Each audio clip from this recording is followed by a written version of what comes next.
प्रिय विद्यार्थियों, आज का जो ये वीडियो है सर्वोच्च न्यायालय के क्षेत्राधिकार का पार्ट सेकंड है, जिसमें परामर्शदात्री क्षेत्राधिकार भारतीय संविधान के अनुच्छेद 143 के तहत उसे ये अधिकार प्राप्त है कि वो जब भी राष्ट्रपति चाहेगा वो राष्ट्रपति को परामर्श देगा, और राष्ट्रपति परामर्श ऐसे विषय पर मांगेगा कि जो सार्वजनिक महत्व का विषय हो, जिसमें कानून का प्रश्न महत्वपूर्ण हो, और कानूनी सलाह सर्वोच्च न्यायालय से राष्ट्रपति प्राप्त कर सकता है। परंतु उस कानूनी सलाह को मानने के लिए राष्ट्रपति बाध्य नहीं है। ये उसके विवेक पर निर्भर करता है कि उस सलाह के अनुरूप वो कार्य करे या नहीं। इसी प्रकार भारतीय संविधान में यहाँ ये भी बात उल्लिखित है कि सर्वोच्च न्यायालय राष्ट्रपति को सलाह देने के लिए बाध्य नहीं है। सलाह तो देगा, पर कई बार वो अपनी सलाह के लिए मना भी कर सकता है, जिसका उदाहरण मैं आपको यहाँ देना चाहूँगा। बाबरी मस्जिद बनाम राम मंदिर के विषय पर जब सर्वोच्च न्यायालय से राष्ट्रपति ने परामर्श मांगा, तो सर्वोच्च न्यायालय ने विचार विमर्श के पश्चात ये कहा कि ये जो विषय है ये कानूनी विषय नहीं है, ये संविधान से संबंधित विषय नहीं है, और इस पर सलाह नहीं दी जा सकती, क्योंकि इसके साथ एक प्रश्न और जुड़ा हुआ है कि बहुत सारे मुकदमे सर्वोच्च न्यायालय में इसी विषय को लेकर चल रहे हैं। अगर ये परामर्श दिया जाता है तो ये परामर्श न्यायिक निर्णय ना समझ लिया जाए जनता के द्वारा, इसलिए इस विषय पर परामर्श देने में सर्वोच्च न्यायालय के न्यायाधीशों ने अपनी असमर्थता व्यक्त की। इसी प्रकार से दूसरी ओर अगर मैं आपको उदाहरण दूं तो भारत के न्यायाधीश को न्यायालय में न्यायाधीशों की नियुक्ति करने के लिए राष्ट्रपति को अधिकार प्राप्त है, और राष्ट्रपति अपने इस अधिकार का प्रयोग करता है। तो राष्ट्रपति ने कॉलेजिएट के संदर्भ में अभी कुछ समय पूर्व बीजेपी सरकार के समय राष्ट्रपति ने ये पूछा कि क्या कॉलेजिएट के द्वारा दी गई सलाह को राष्ट्रपति मानने के लिए बाध्य है, क्योंकि सर्वोच्च न्यायालय के न्यायाधीशों की जो नियुक्ति होती है उस नियुक्ति में वर्ष 1993 के पश्चात से कॉलेजिएट की एक सलाहकार परिषद की एक जो परंपरा जारी हो गई थी, उसमें यह था कि सर्वोच्च न्यायालय का मुख्य न्यायाधीश और चार अन्य वरिष्ठ न्यायाधीश मिलकर के एक लिस्ट बना के सलाह राष्ट्रपति को भिजवाते थे, और उसके आधार पर ही वहाँ नियुक्तियाँ होती थी। तो राष्ट्रपति ने प्रश्न किया, सलाह ली कि क्या कॉलेजिएट के परामर्श को मानने के परामर्श को राष्ट्रपति ठुकरा सकता है। तो कॉलेजिएट ने परामर्श दिया। कॉलेजिएट के इस प्रश्न पर राष्ट्रपति को परामर्श दिया गया कि हाँ, कॉलेजिएट के परामर्श को राष्ट्रपति एक बार लौटा सकता है, और अगर दोबारा कॉलेजिएट उन्हीं नामों को पुनर्विचार करके भेज देती है तो राष्ट्रपति उनको मानने के लिए बाध्य है। इस प्रकार से जो सलाह दी जाती है वो सलाह अर्थात 143 अनुच्छेद के तहत परामर्शदात्री कार्य भी सर्वोच्च न्यायालय का माना जाता है। इसी के साथ अनुच्छेद 143(2) ये कहता है कि जब 1950 में भारत का संविधान बना, उससे पूर्व जो भी संधि हुई, जो भी समझौते हुए, जो भी संविधा हुआ, जैसे राजाओं का प्रीवी पर्स देना, ऐसे समझौते और संधियों के संबंध में मुकदमे सीधे सर्वोच्च न्यायालय में जाएंगे, और उसके संबंध में वो परामर्श भी दे सकता है और न्यायिक निर्णय भी किए जा सकते हैं। नेक्स्ट जो सर्वोच्च न्यायालय के अधिकार हैं वो महत्वपूर्ण अधिकारों में भारतीय संविधान ये बताता है कि नागरिकों के मौलिक अधिकार जो है उन अधिकारों का संरक्षक सर्वोच्च न्यायालय है। क्यों है? क्योंकि भारत का जब संविधान बना तो संविधान में अध्याय 3 में नागरिकों के मौलिक अधिकारों का विस्तृत वर्णन किया गया, और मौलिक अधिकारों में ही अनुच्छेद 32(1) संवैधानिक उपचारों का अधिकार प्रदान करता है, जिसमें सर्वोच्च न्यायालय को न्याय प्रदान करते समय नागरिकों के मौलिक अधिकारों के संदर्भ में विशेष प्रकार के लेख जारी करने का अधिकार है, जैसे बंदी प्रत्यक्षीकरण, क्वे वारंटो, अधिकार प्रच्छा। इस प्रकार के लेख जारी करके सर्वोच्च न्यायालय नागरिकों के मौलिक अधिकारों की रक्षा करता है और नागरिकों के अधिकारों का संरक्षण करता है। इसलिए कोई भी सरकार नागरिकों के मौलिक अधिकारों का हनन करने वाला कानून नहीं बना सकती। अगर वह कानून जिस सीमा तक नागरिकों के मौलिक अधिकारों का उल्लंघन करता है, हनन करता है, तो उस सीमा तक उस कानून को सर्वोच्च न्यायालय अवैध घोषित कर सकती है। इसका मतलब है कि भारत के सर्वोच्च न्यायालय को न्याय निर्मित जो कानून है पार्लियामेंट के, उन कानूनों को भी असंवैधानिक घोषित करने का अधिकार है। अब यहां प्रश्न फिर पुनः उपस्थित होता है कि 99वां संविधान संशोधन विधेयक जो वर्तमान जो सरकार है नरेंद्र मोदी की, पहले कार्यकाल में इसने एक अधिनियम बनाया और अधिनियम को संसद में प्रस्तुत किया और संसद के 2/3 सदस्यों के द्वारा उसे पारित भी करवा लिया गया और उसके पश्चात राष्ट्रपति के हस्ताक्षर भी हो गए। National judicial appointment system commission, उस कमीशन के द्वारा जब ये कानून बन गया, उस कानून को सर्वोच्च न्यायालय ने चुनौती जब प्राप्त होती है, भारत सरकार बनाम न्यायाधीश चुनौती जब आती है, तो उन्होंने उसे रिजेक्ट कर दिया और कह दिया कि कॉलेजिएट की व्यवस्था में जो ये एक्ट बनाया गया, कानून बनाया गया, इसमें कार्यपालिका की शक्ति की अभिवृद्धि होती है और यह संविधान के ढांचे में न्यायालय के न्यायाधीशों की स्वतंत्रता का आनंद होगा, क्योंकि उसमें 2 सदस्य कानून मंत्री और एक अन्य मंत्री कार्यपालिका के अधिक थे और बहुमत से अगर निर्णय होता है, इसलिए उसे अवैध घोषित करने का कार्य किया। ये स्पष्ट करता है कि भारत के नागरिकों के अधिकारों की रक्षा, संविधान की रक्षा का कार्य सर्वोच्च न्यायालय को प्राप्त है और सर्वोच्च न्यायालय एक बार मुकदमे में डिसीजन भी दे चुका है और ये कह चुका है कि भारतीय संविधान में संसद जो है कानून में परिवर्तन करने का अधिकार रखती है, संविधान संशोधन का अधिकार रखती है, परंतु संविधान के मूलभूत ढांचे को परिवर्तित करने का अधिकार नहीं रखती। इसका मतलब संसद की कानून निर्माण की, संविधान संशोधन की सीमा निर्धारित कर दी गई है।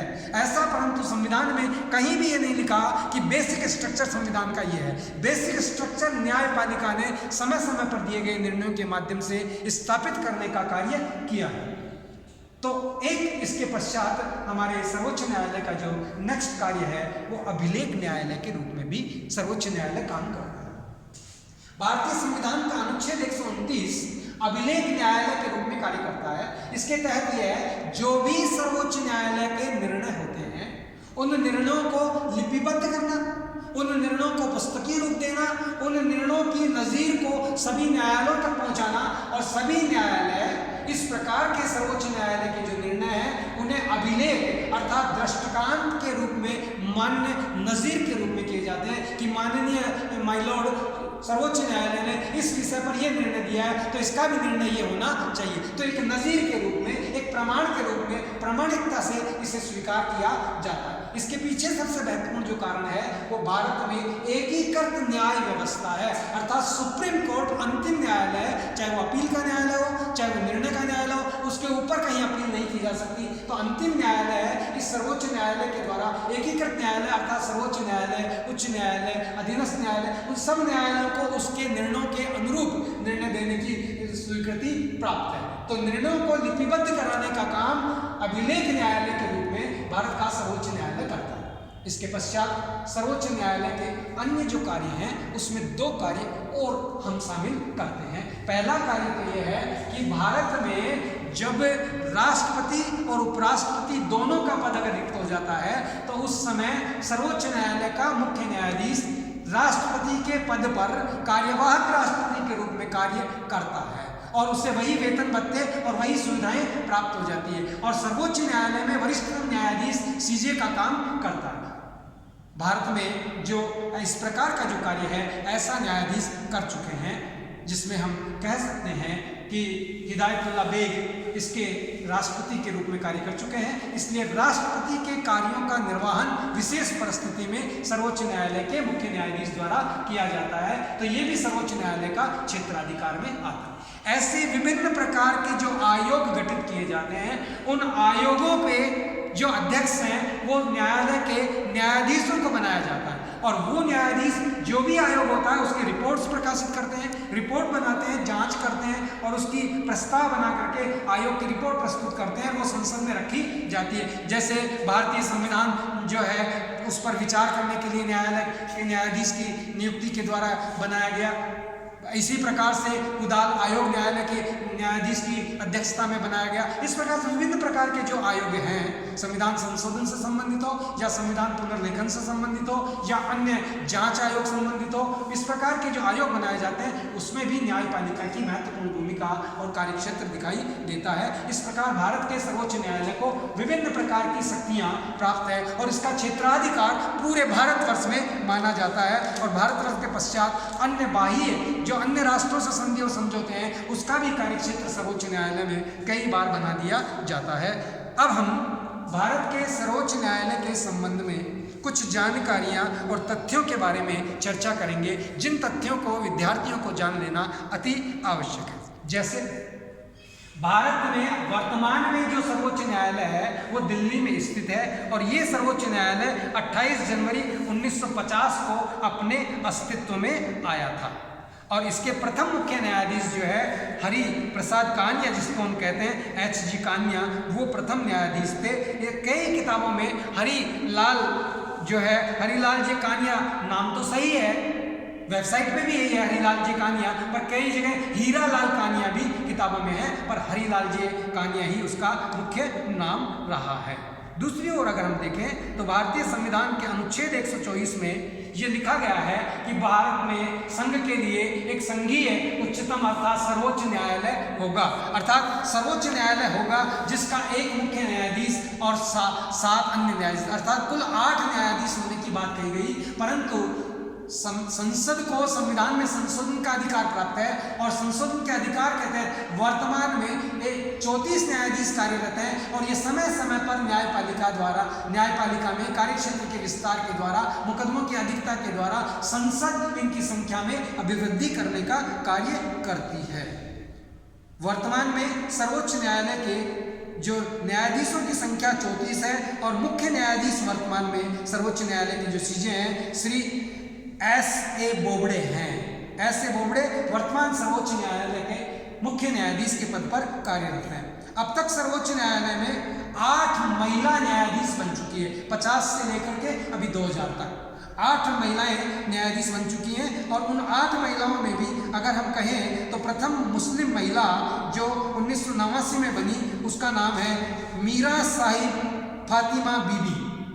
मीरा साहिब फातिमा बीबी प्रथम मुस्लिम महिला न्यायाधीश बनी और प्रथम दलित महिला न्यायाधीश श्रीमती आर भानुमति बनी है।